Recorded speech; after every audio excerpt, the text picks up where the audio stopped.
नमस्कार दोस्तों, welcome back to new video. दोस्तों उम्मीद करता हूँ आप सब सही होंगे। आज एक बहुत बड़ी और जरूरी अपडेट पे बात करने वाले जो सीधा आपके और मेरे वॉलेट पर असर डाल सकती है।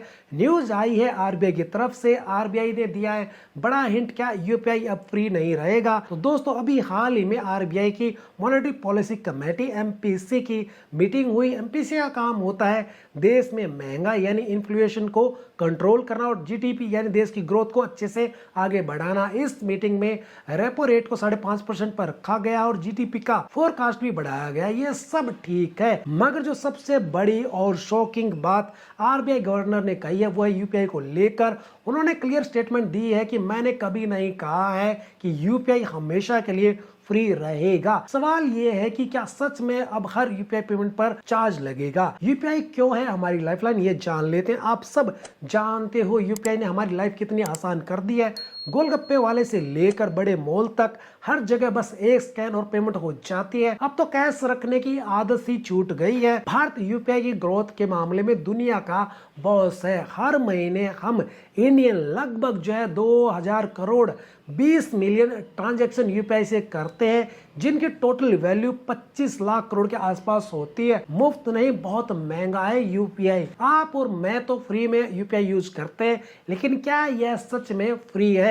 आरबीआई का कहना है कि यूपीआई को चलाने में जो बैंक, एनपीसीआई नेटवर्क और बाकी यूपीआई ऐप जैसे फोन पे, गूगल पे, जो भी इस टाइप के ऐप जो सालाना खर्च आता है वो लगभग 12,000 करोड़ आता है इन सबको मिलाकर। इस खर्च को मैनेज करने के लिए हमारी सरकार हर साल 2,000 करोड़ की सब्सिडी देती है ताकि आम जनता पर बोझ न पड़े। मजेदार बात यह है कि आप किसी को 1 रुपया भेजो या 1 लाख, हर एक ट्रांजेक्शन पे लगभग 50 पैसे खर्च आता है। अगर 50 पैसे प्रति ट्रांजेक्शन के हिसाब से देखें तो हर महीने 1,000 करोड़ का खर्च तो केवल ट्रांजैक्शन की प्रोसेसिंग में आता है। कौन झेल रहा है सबसे ज्यादा दर्द? यूपीआई एप्स जैसे फोन पे, गूगल पे को ज्यादा दिक्कत नहीं है, क्योंकि वो इंश्योरेंस या पर्सनल लोन बेचकर क्रॉस सेलिंग कर अपना खर्च निकाल लेते हैं। मगर सबसे ज्यादा परेशानी बैंकों को और एनपीसीआई को है। उन्हें कोई फायदा नहीं हो रहा है, बस नेटवर्क और सर्वर का खर्चा उठाना पड़ रहा है। इसलिए ये लोग अब एक सॉल्यूशन मांग रहे हैं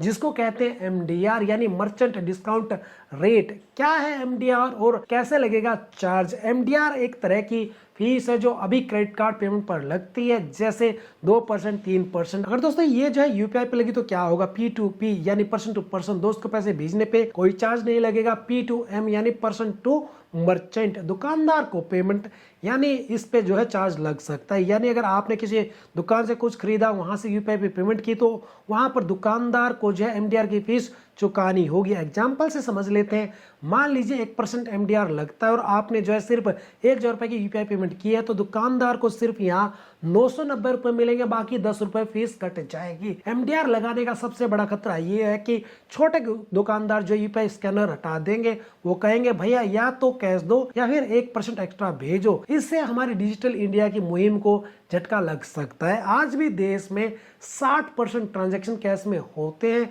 अगर हम फिर से कैश की तरफ लौटे तो ब्लैक मनी को कंट्रोल करना मुश्किल हो जाएगा। हालांकि 2,000 करोड़ की सब्सिडी एक खर्च है, लेकिन ये देश की ग्रोथ को, कंजप्शन को बढ़ा रहा है, मदद कर रही है। तो दोस्तों यह आरबीआई के लिए बड़ा मुश्किल फैसला है। देखते हैं क्या होता है, लेकिन एक बात पक्की है, यूपीआई का फ्यूचर अब फ्री नहीं रहने वाला है। आपको क्या लगता है दोस्तों कि यूपीआई पे चार्ज लगना चाहिए, नहीं लगना चाहिए? नीचे कमेंट करके जरूर बताना। अगर वीडियो अच्छा लगा तो प्लीज वीडियो को लाइक और चैनल को सब्सक्राइब जरूर कर देना ऐसी और बेहतरीन वीडियोस देखने के लिए। दोस्तों मैं फिर मिलता हूँ आपसे नेक्स्ट वीडियो में, जब तक जय हिंद।